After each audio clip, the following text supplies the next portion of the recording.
அனைவருக்கும் வணக்கம். மும்மொழி கொள்கை அப்படின்னா என்ன, எதற்காக தமிழ்நாட்டில் இருக்க ஆளும் கட்சியான திமுக அரசாங்கம் அதை எதிர்க்குது அப்படின்றத பற்றி அந்த வீடியோவில் பார்க்க போகிறோம். வாங்க நம்ம வீடியோக்குள்ள போகலாம். அதாவது மும்மொழி கொள்கை அப்படின்னா என்ன அப்படின்னா, NEP 2020 அதாவது நேஷ்னல் எஜுகேஷன் பாலிசி 2020 அந்த சிஸ்டமேட்டிக் ஃபார்முலேஷன் படி சில ரூல்ஸ் அண்ட் ரெகுலேஷன்ஸ் இருக்குது. அந்த ரூல்ஸ் அண்ட் ரெகுலேஷன்ஸை அனைத்து மாநிலங்களும் பின்பற்றப்பட வேண்டும் அப்படின்ற ஒரு மேண்டேட்டரி, ஒரு கட்டாயமாக்கப்பட்ட ஒரு ஒரு வரையறை மத்திய அரசால் கொடுக்கப்படுது. நம்மளோட தமிழக அரசாங்கம் அந்த கல்விக் கொள்கையை ஏற்றுக்கொள்ளலை. ஏன் அப்படின்னா, அந்த மும்மொழி கொள்கை நமது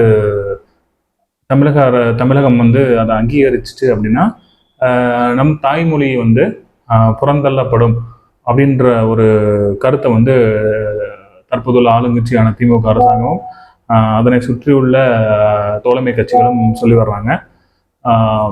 அதை பற்றி தான் பார்க்க போகிறோம். அதாவது ஃபஸ்ட்டு இருமொழி கொள்கை தமிழ்நாட்டில் இருக்கே, எதுக்கு மும்மொழி கொள்கை அப்படின்ற மாதிரி ஒரு கேள்வி வைக்கிறாங்க. மும்மொழி கொள்கை அப்படின்னா என்ன அப்படின்னா, தற்போது அரசு பள்ளிகளில் இருமொழி கல்விக் கொள்கை பின்பற்றப்பட்டு வருகிறது. அந்த இருமொழி கொள்கையில் தமிழ் மொழியை நம்ம ஒரு தமிழ் மொழிக்கு இணையாக ஒரு ஆங்கில மொழியை நம்ம அதை சேர்த்து பயிற்றுவிக்கப்படுகிறது நமது அரசு பள்ளிகளில். ஆனால் இது சென்ட்ரல் கவர்மெண்ட், அதாவது மத்திய பள்ளிகள் மற்றும் மாநிலத்தில் உள்ள இதர CBSE, ICI அந்த இன்டர்நேஷனல் ஸ்கூல்ஸ் இதெல்லாம் மும்மொழி கொள்கையை ஃபாலோ பண்ணுறாங்க. மும்மொழி கொள்கை என்ன அப்படின்னா, இது இரண்டிற்கும் மாற்றாக இன்னொரு மொழியை பின்பற்றி கற்றுக்கொள்ளலாம் அப்படின்ற மாதிரி ஒரு இதுக்கு. ஹிமாச்சல் பிரதேசத்தில் கிட்டத்தட்ட 1968ஆம் ஆண்டில் மும்மொழி கொள்கை கான்செப்டில் தமிழ் மொழியை இரண்டாவது மொழியாக எடுத்து அவங்க 2010 வரையும் நீடித்து கொண்டு வந்தாங்க. அதுக்கப்புறம் அவங்களால கொண்டு வர முடியல. ஏன் அப்படின்னா, போதிய ஆசிரியர்கள் இல்லாதனால அவங்களால அந்த மும்மொழி கொள்கை, அந்த தமிழ் மொழியை அவங்களால செகண்ட் லாங்குவேஜாக ஃபாலோ பண்ண முடியல. ஸோ 2010 அவங்க நிப்பாட்டிட்டாங்க. இப்போ நீங்கள் அதே பிரச்சனை தான் இங்கேயும் உருவாகும் அப்படின்ற மாதிரி தமிழகத்தில் ஆளுங்கட்சிகள்னு சொல்கிறாங்க. என்ன அப்படின்னா, இப்போ நீங்கள் சமஸ்கிருதம் ஒரு தேர்ட் லாங்குவேஜ் எடுக்கலாம், ஹிந்தி எழுது ஒரு தேர்ட் லாங்குவேஜ்னா, ஹிந்தி இந்தியா முழுவதும் பரவலாக அதிகமான மக்களால் பேசப்படுற ஒரு மொழி இல்லையா? அதனால ஹிந்தியோட ஆதிக்கம் அதிகமாக வந்துடும். அதனால தமிழ் மொழியோட முக்கியத்துவம் நாளுக்கு நாள் குறைஞ்சிரும் அப்படின்றது தான் நம்மளோட அரசோட வாதமாகவே இருக்கு. ஸோ அது ஒரு பக்கம் உண்மையாக இருந்தாலும் கூட, நாம் இந்தியாவில் மக்கள் தொகையை கணக்கிடும் கிட்டத்தட்ட 140 கோடிக்கு மேலே போயிட்டோம். அதில் அதிகமான மக்கள் கம்யூனிகேட் பண்ணுற மொழி என்னன்னு பார்த்தோம்னா ஹிந்தி தான். ஸோ அதனால் ஹிந்தியை தேர்ட் லாங்குவேஜாக நாம் அதாவது அந்த மும்மொழி கொள்கையில் ஒரு மொழியாக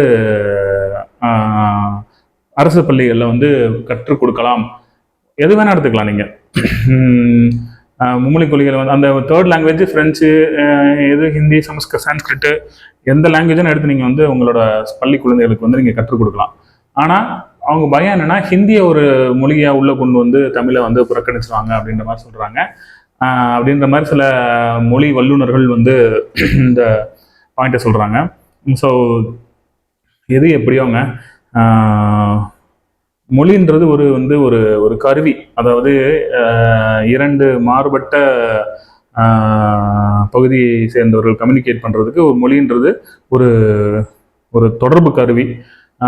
ஸோ அது கண்டிப்பான முறையில் வேணும்.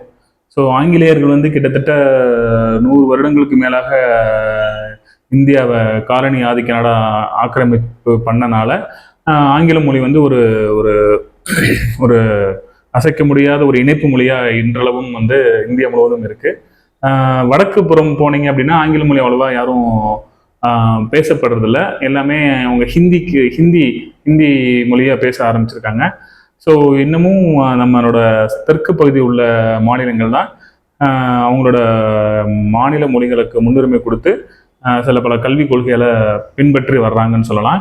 ஸோ அதன் அடிப்படையில் பார்த்தோம் அப்படின்னா மிகப்பெரிய வல்லுநர்கள் என்ன சொல்கிறாங்கன்னா, ஒரு மொழி அழிந்தது என்றால் ஒரு இனம் அழியும் அப்படின்ற மாதிரி சொல்கிறாங்க. அது வந்து கிட்டத்தட்ட உண்மையும் கூட. ஸோ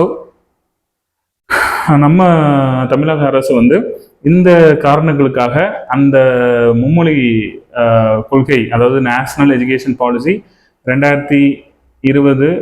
2020 வந்து அவங்க வந்து அக்செப்ட் பண்ணிக்க மாட்டுறாங்கன்ற மாதிரி சொல்கிறாங்க. ஸோ அதுக்கு ஏதாவது மாற்று வழிகள் இருக்கா இல்லையான்றதை அவங்க வந்து ஆலோசித்து செய்கிற மாதிரி தென்படுது. ஸோ இதுதான் இந்த இப்போ நடக்கிற நிகழ்வு, இப்போ நடக்கிற அந்த மொழி பிரச்சனை. மேலும் இது போன்ற வீடியோக்களை வந்து எங்களை சேனலில் அப்டேட் பண்ணுவோம். சப்ஸ்கிரைப் பண்ணுங்கள், லைக் பண்ணுங்கள், ஷேர் பண்ணுங்கள். தேங்க்யூ.